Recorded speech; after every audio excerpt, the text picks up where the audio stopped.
keeping stoicism in mind, which one of your maybe heroes or villains do you think was the most stoic overall in the way they handled certain scenarios? I told the story, and you read it on the Kindle, so maybe you didn't have the cover, but this guy's on the cover.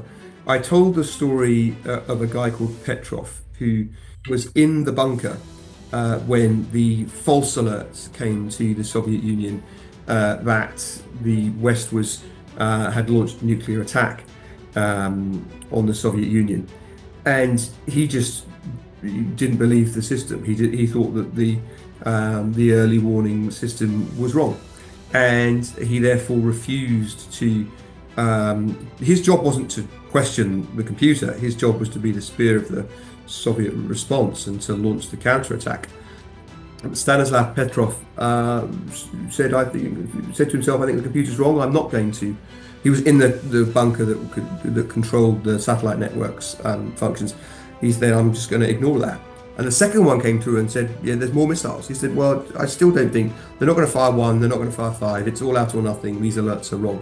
It turned out actually that the satellites were misreading sunlight that was bouncing off the top of clouds, which would be an insane reason for humanity to have been destroyed in nuclear holocaust, but really could have happened.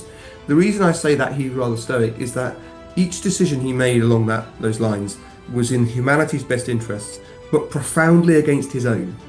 The Soviet Union did not regard what he did as heroic at all.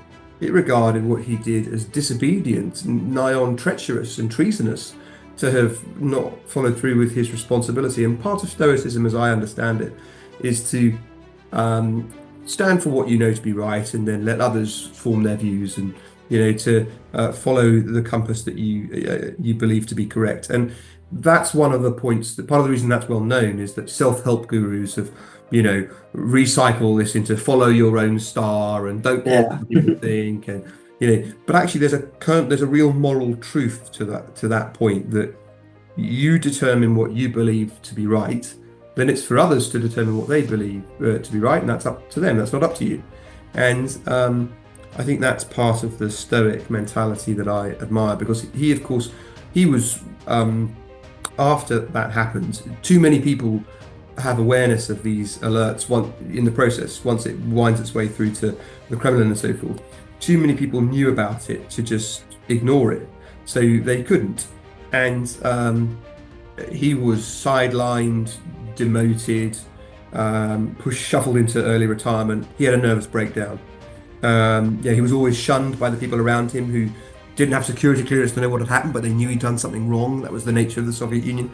But Stanislav Petrov saved the world, and so he's both a great example of a classic forgotten hero, but also I think a good example in answer to your Stoic question.